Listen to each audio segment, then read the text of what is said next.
الطيبين الطاهرين المعصومين المظلومين الذين أذهب الله عنهم الرجس وطهرهم تطهيرا. اللهم صل على محمد وآل محمد. بهم نتولى ومن أعدائهم نتبرأ إلى الله ثم اللعنة الدائمة على أعدائهم أجمعين غاصبي حقوقهم منكري فضائلهم من الآن إلى قيام يوم الدين. أما بعد فقد قال الله تبارك وتعالى في القرآن المجيد والفرقان الحميد وقوله الحق بسم الله الرحمن الرحيم أرأيت الذي يكذب بالدين فذلك الذي يدع اليتيم ولا يحض على طعام المسكين فويل للمصلين الذين هم عن صلاتهم ساهون الذين هم يراءون ويمنعون الماعون. صلوات على محمد وآل محمد. اللهم صل على محمد وآل محمد وعجل فرجه. This is chapter Al-Ma'un, where Allah subhanahu wa ta'ala in these 7 verses gives us many ethical lessons. And the topic of our discussion, the series of lecture is Quran and ethical teachings. In this very small surah, where we see Allah subhanahu wa ta'ala, in every ayah there is a lesson for us. But specifically tonight I want to discuss something which is mentioned in one of the last ayats. Let me just translate the surah quickly and then we'll get to that topic. Allah says, أَرَأَيْتَ الَّذِي يُكَذِّبُ بِالدِّينِ. These are all the vices that we have to consider in our lives. أَرَأَيْتَ الَّذِي يُكَذِّبُ بِالدِّينِ. Have you not seen the person who rejects deen? وَذَلِكَ الَّذِي يَدُعُّ الْيَتِيمِ. And this is the same person who looks down on a yatim, on an orphan. وَلَا يَحُضُّ عَلَى طَعَامِ الْمِسْكِينِ. And they refrain from giving food to masakeen, to the needy people. فَوَيْلٌ لِلْمُصَلِّينَ الَّذِينَ هُمْ عَنْ صَلَاتِهِمْ سَاهُونَ. And woe to those who pray, but they are praying recklessly. الَّذِينَ هُمْ يُرَاءُونَ. This is the topic for tonight. And these people are the people who try to show off. الَّذِينَ هُمْ يُرَاءُونَ وَيَمْنَعُونَ الْمَاعُونَ. And these are the people who refrain from helping the poor people. This last 6th ayah, the one last before the last ayah, الَّذِينَ هُمْ يُرَاءُونَ. Those people who show off, who do things for the praises of the people. These are the people that Allah subhanahu wa ta'ala doesn't like. And this is something, again, very serious for all of us to understand, that Quran gives us a very clear understanding of riya. The topic for tonight is riya, is showing off, is doing something to attract the praises of the people. Doing something not for qurbatan ilallah, but for qurbatan ilan nas, for the people, to gain closeness to the people. We are doing everything to gain closeness to Allah subhanahu wa ta'ala. But there are some unfortunate people who are doing things to gain closeness to the people themselves. Now, this person who is suffering from this disease of the heart is very serious. Allah subhanahu wa ta'ala in multiple ayats describes how this person is, what are the qualities. One more ayah very quickly, then we'll get to the narrations. Chapter Baqarah, verse number 264, Allah subhanahu wa ta'ala says and gives us a very clear understanding that what happens when you do riya. Ya ayyuhalladhina amanu la tubtilu sadaqatukum bil manni wal adha كَالَّذِي يُنْفِقُ مَالَهُ رِئَاءَ النَّاسِ. This is a very famous ayah you must have heard, but this is for us to understand that Allah subhanahu wa ta'ala is saying, "O people of faith, do not destroy your charity. Do not destroy your charity by reminding it to the recipient, to the people who are receiving it, and by making them feel insulted like the people who try to show off. Don't destroy your charity by showing off. Don't destroy the thawab that you were supposed to get while giving alms, zakat, khums, charity, simple donation by showing off. And if you do this, وَلَا الَّذِي يُنْفِقُ مَالَهُ رِيَاءِ النَّاسِ, these people, they give out charity to show people. وَلَا يُؤْمِنُ بِاللَّهِ وَالْيَوْمِ الْآخِرِ, and these people are who? They do not have faith in Allah subhanahu wa ta'ala. A person who's doing riya basically doesn't have any faith in Allah subhanahu wa ta'ala. We'll get to those riwayats also. وَلَا يَوْمَ الْآخِرِ, and these people, they do not even have faith in the day of judgment. فَمَثَلُهُ كَمَثَلِ صَفْوَانٍ عَلَيْهِ تُرَابٌ, the example of such people is like if there is a stone, and upon that stone there is soil gathered on that stone. فَأَصَابَهُ وَابِلٌ فَتَرَكُهُ صَلْدَةٌ, it is as if rain falls upon that stone and washes away all the sand, and it makes it clear and barren stone once again. This is how you are going to see in the day of judgment, that you will be doing things, you will think that you are doing good deeds, but when you reach the hereafter and in front of Allah subhanahu wa ta'ala, and the book of your deed is presented in front of you, you will find none of those good deeds are there in the book. This can be so disturbing. This thought itself is so disturbing, that I'm doing something good all of my life, 50 years, 60 years, 70 years, 100 years, but once I reach there, there is nothing in my book. Ya Allah, where are all the amal? Where is all this charity? Where is all this mosque I have donated for? Where is all this, niyaz I donated for? Where is all this, schools that I have made, the mosques I have made, the majalis that I have sponsored, so many things that I have been doing, I had been doing in this world. Where are those things? Allah subhanahu wa ta'ala will reply, you did it for the people, go ask for the reward from the people. Allahu Akbar. This is something very disturbing. The thought itself is disturbing. Now this is Allah subhanahu wa ta'ala telling us about riya in the Quran itself. Now riya, this is only something just for us to think. It's a thought-provoking issue, and I told you in the very beginning that I cannot discuss everything related to this chapter and this topic. So it is for all of us to think, where we are going wrong. Now, we finished the 10th Sawm and fast from this holy month. Now maybe 19 or 20 more days are left. Let me give you an example. Sometimes these young boys, when they join gym, I think many of you might have gone through this. When you join gym, when you're new, the first and the second day, the first week, these boys, they keep on looking themselves in the in the mirror, their muscles, and they keep on touching. Is there anything, any change in my body? Where is my six pack? Where is the size of my chest, the size of my biceps? They keep on looking themselves in the mirror. Why? They're tracking their progress, right? They're basically trying to see if there is any change. Like they will go for one day or twice, they will have 2 or 3 sessions with their coach, with their trainer, and they will look themselves in the mirror. For what? For if there is any change in their physical appearance. Now this is the 10th day of Ramadan. Some of us, we don't even care about our spiritual life. We don't check our spiritual life. People are so worried about their physical appearance. They keep on checking their physical appearance, but we do not think about our spiritual life. What about our soul? What about our nafs? Do we check? Do we look in the mirror? Do we look ourselves in the mirror and ask ourselves, this is the question that I need to ask myself. This is the 10th day of Ramadan. Is there any change in my spiritual life? This is something I need to ask myself. This is something everybody needs to ask themselves, because this is the 10th day, the day full of barakat, full of maghfirah, full of rahmah. We are sure, we have faith. This is not something, na'udhu billah, it's not a bluff that this month does not have any barakah. If there is a barakah, where is it? Am I really experiencing it with my soul, with my nafs? Am I doing it? I need to check myself. Now, where is that mirror where we can check ourselves, our character? The mirror is the Quran and the Seerah of Ahlul Bayt. The more you try to follow Quran, the Quran is going to show you your character.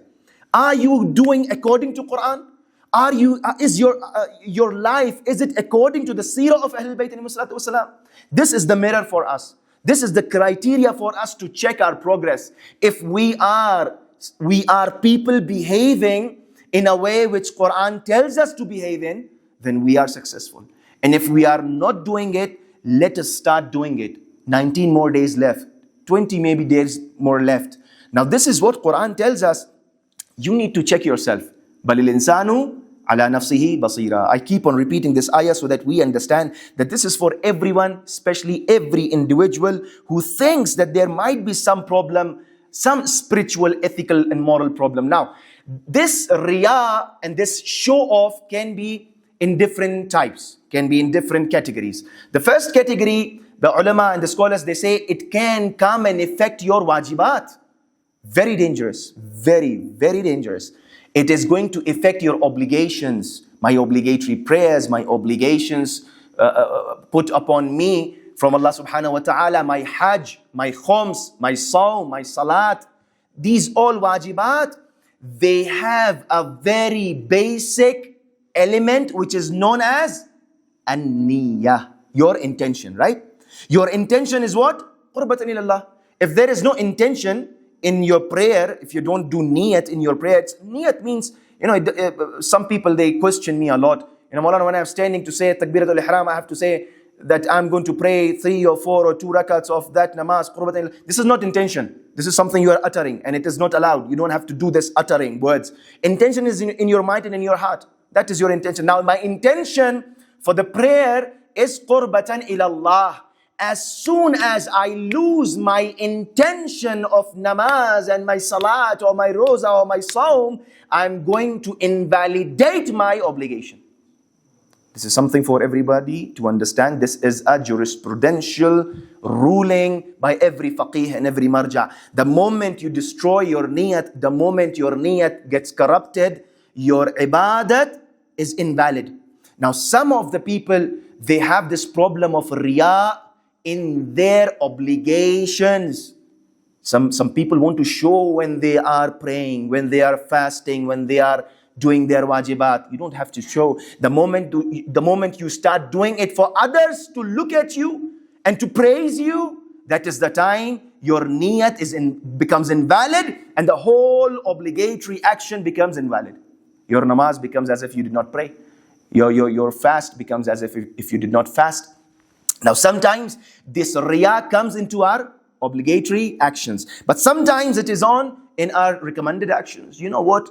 I prayed Salat Tahajjud yesterday. Oh, it's beautiful. It gives you so much of spirituality. Some people, they have this feeling of talking to other people, showing off. Okay, you prayed Tahajjud, so what? So what? Why do you have to come on and tell other people to gain their praises? Yes, let me just clarify one more thing. If someone is sharing something good that he did in his life for the encouragement of others, remember the difference, there is a difference. Sometimes a father wants to share his experience with his son or someone younger or maybe someone elder to him, anybody sharing his experience, a good deed that he did to promote that thing and to encourage other people or to maybe, do amr bil ma'roof, right? So if you are sharing a deed which you did, your action which you performed, a good action, not to gain the praises, but to motivate others, that is okay. This is not riyah. There you are not spoiling your intention. Your intention still remains for qurbatan ilallah.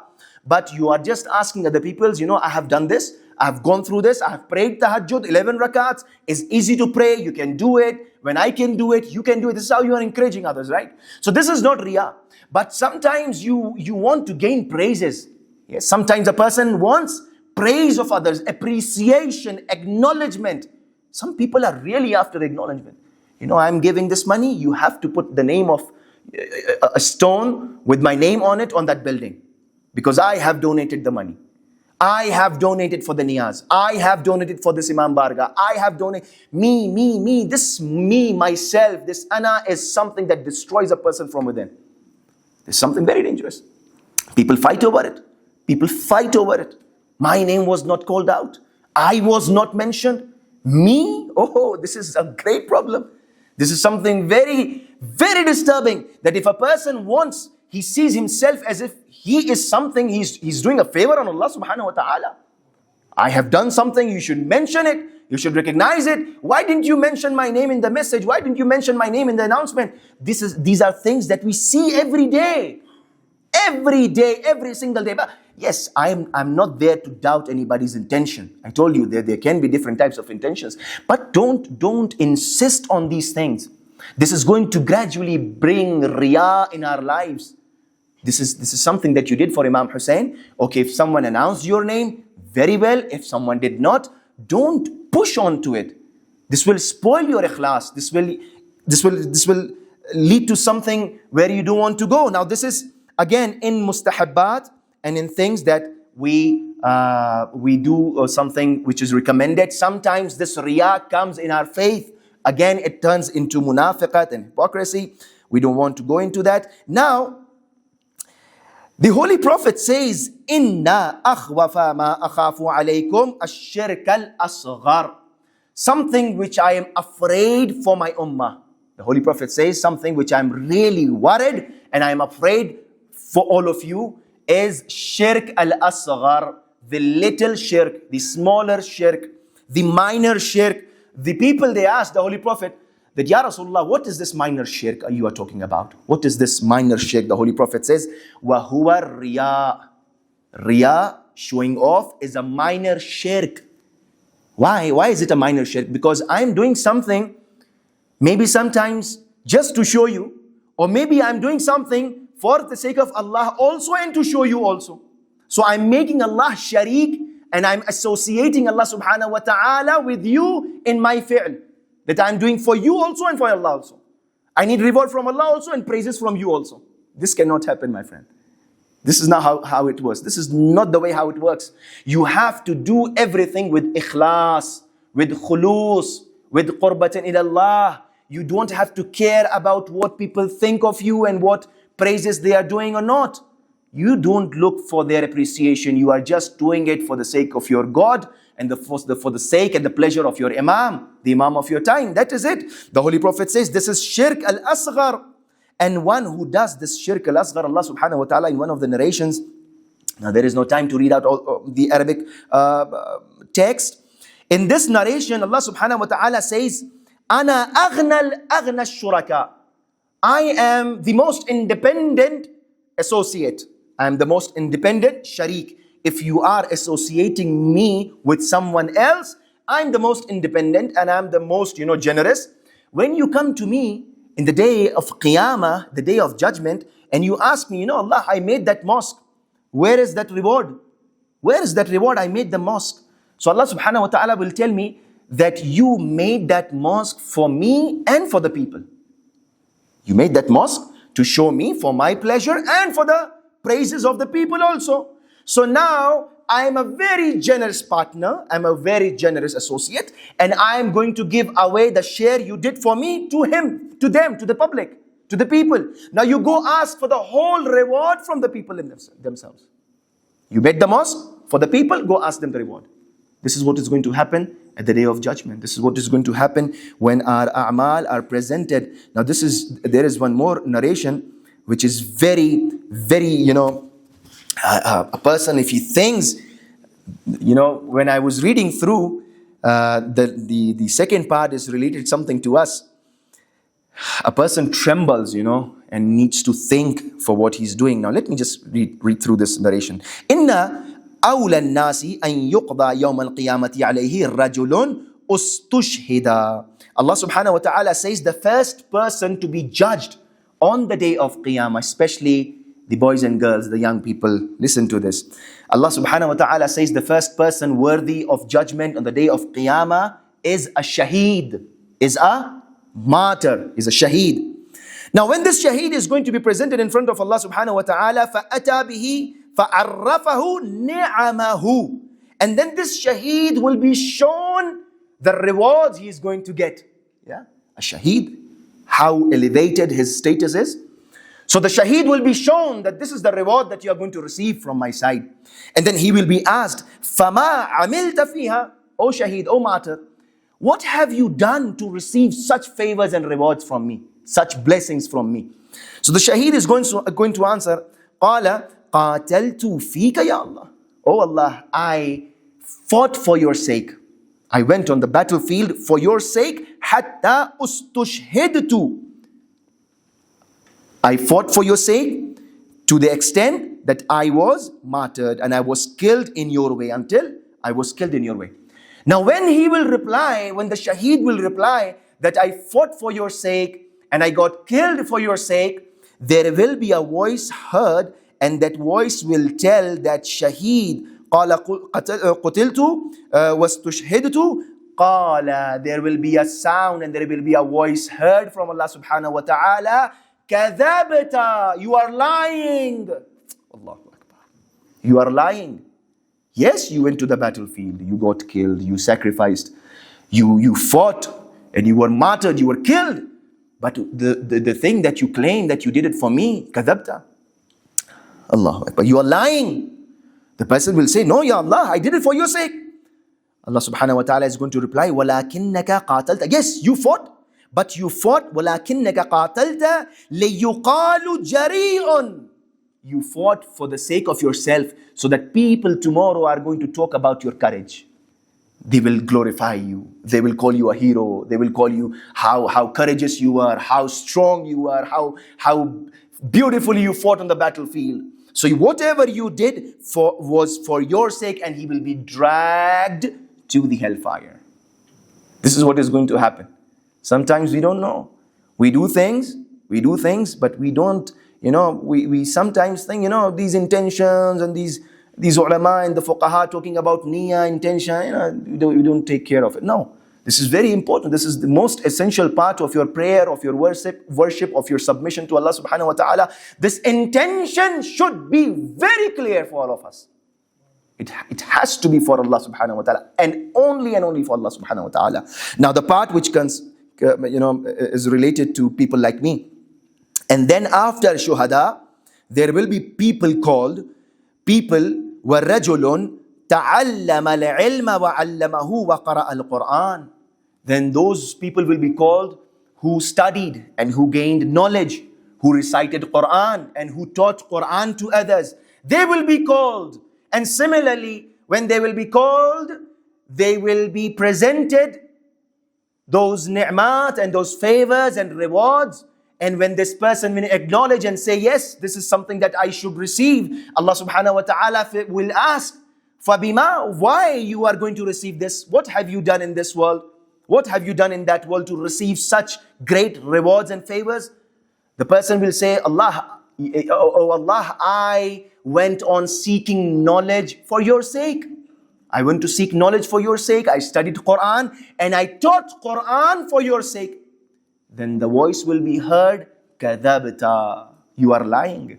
You are lying. You did not gain knowledge for my sake, but you just gained knowledge for the people's praises.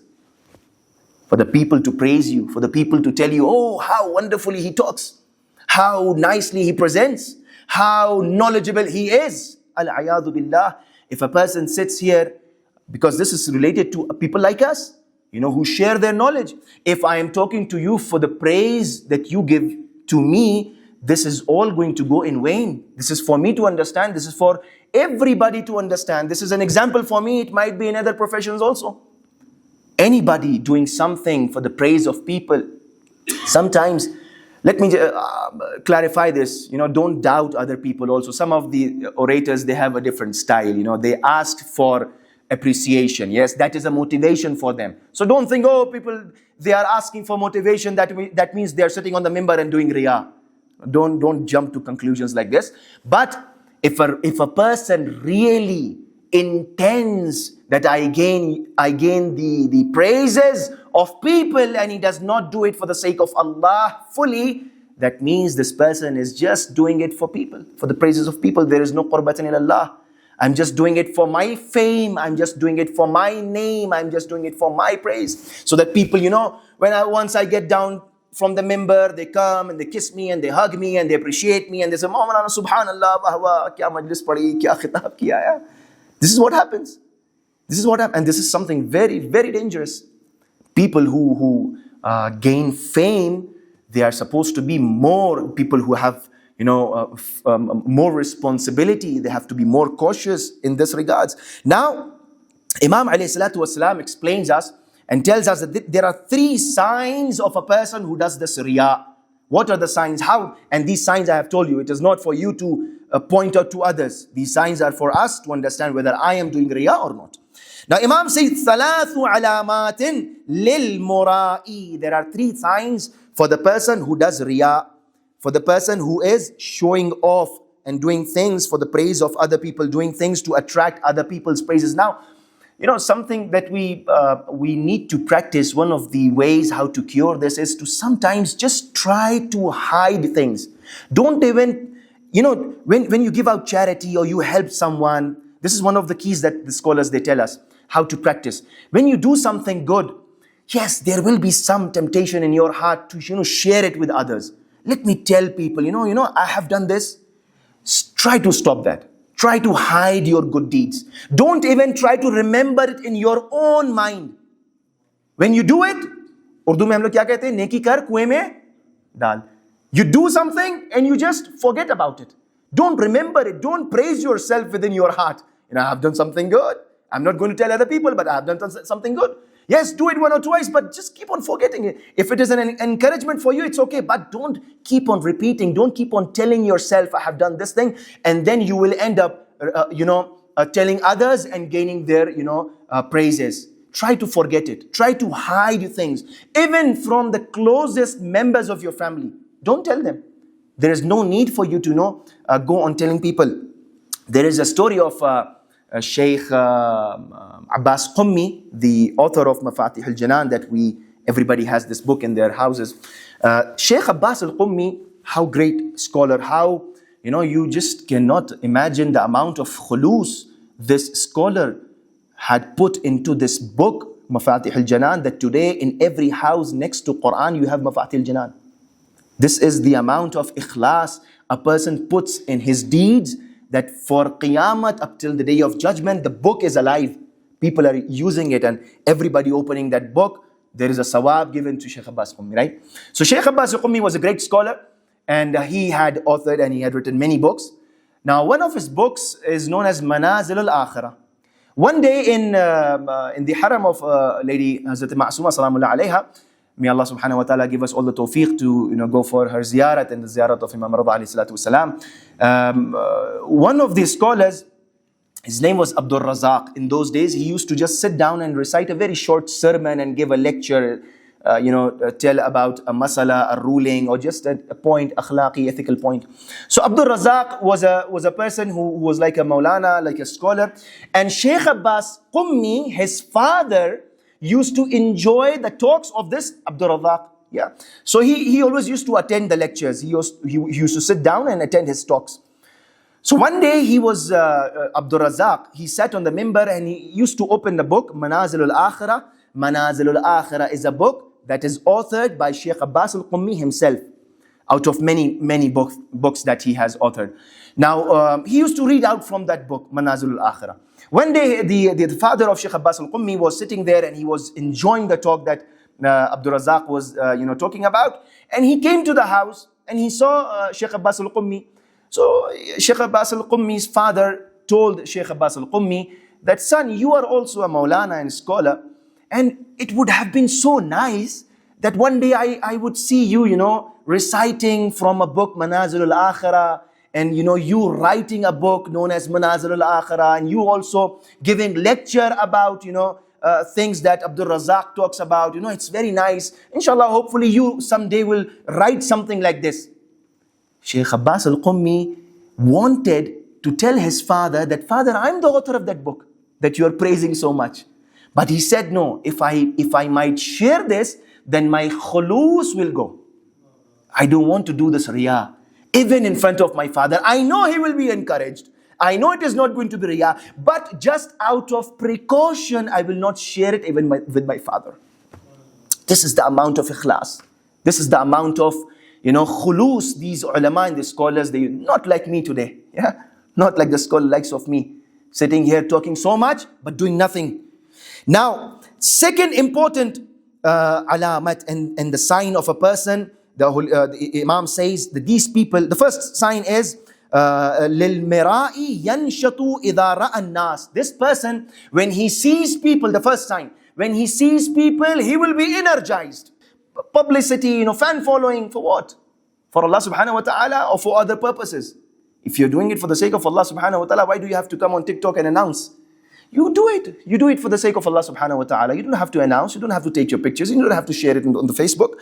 Second important thing, and these people, these people who do riya for other, there is again one story I remember in these books of akhlaq.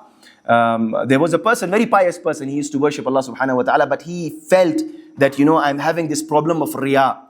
And he wanted to cure himself. And he thought so much. Some people, they need to think. So he thought so much, how do I do it? How do I do it? Whenever I stand for praying, whenever I say Allahu Akbar, my mind goes towards these people watching me, and I start, to pray in a very, in a way that, people are going to praise me at the end of the day. So now he thought for himself, I need to get away from this riya. And he found a place outside the city, an abandoned place. He went there, lonely place. Nobody used to come there. And he decided that I will offer my prayers in this, house where nobody used to come. One day he went for Salat al-Fajr in that house to pray. The right time of the prayer. He went there as soon as azan was given. He started his prayers. And while he was praying, he did Allahu Akbar and he, Alhamdulillah Rabbil Alameen Ar-Rahman Ar-Rahim. And as soon as he started Surah Al-Hamd, he felt something that someone entered the house. He felt someone entered the house and he heard the noise. So again, he started feeling, there is someone looking. I must, pray in a way, and I need to show people that I'm praying in a lonely place, and I'm so much concerned that I have chosen this place. And he started having long ruku, long sujood, long qunut, and he prayed from the first, the time of azan up till dawn when the prayer was about to get qadha. And he just ended at that right moment. He kept on praying for 1 hour, 1.5 hours. And then when he was wrapping up his musalla and he was, going back home, he wanted to see who was there, who was looking at me, so that, he get the praises. And from the corner of his eyes, he looked and he found out that there was a dog sitting over there, making some noises. And he thought, I'm praying. And that was the moment that he again thought, he cursed himself that I was praying for 1.5 hours for this dog. For this dog. Sometimes this is the example of our ibadat. This is what we are doing. We don't even care for what we are doing. The second important thing that Imam says, first important thing is that he feels energized when people are looking, and he's going to do things in a better way when people are looking. Second important sign is that he feels lazy to do something good when he's alone. Third important sign that Imam says, وَيُحِبُّ أَن يُحْمَدَ فِي جَمِيعِ أُمُورِهِ. This person wants praises in everything that he does. Everything that he does, he wants praises from other people. And there was so much more to discuss. But may Allah subhanahu wa ta'ala give us all the tawfiq in this holy month to clean our hearts from these vices and especially from riya. May Allah subhanahu wa ta'ala guide us to the right path, the Sirat al-Mustaqim, which is the path of Ahlul Bayt alayhi salatu wassalam. May Allah subhanahu wa ta'ala cure us from these diseases of heart. May Allah subhanahu wa ta'ala protect mu'mineen and mu'minat, especially the lovers of Ahlul Bayt alayhi salatu wassalam around the world.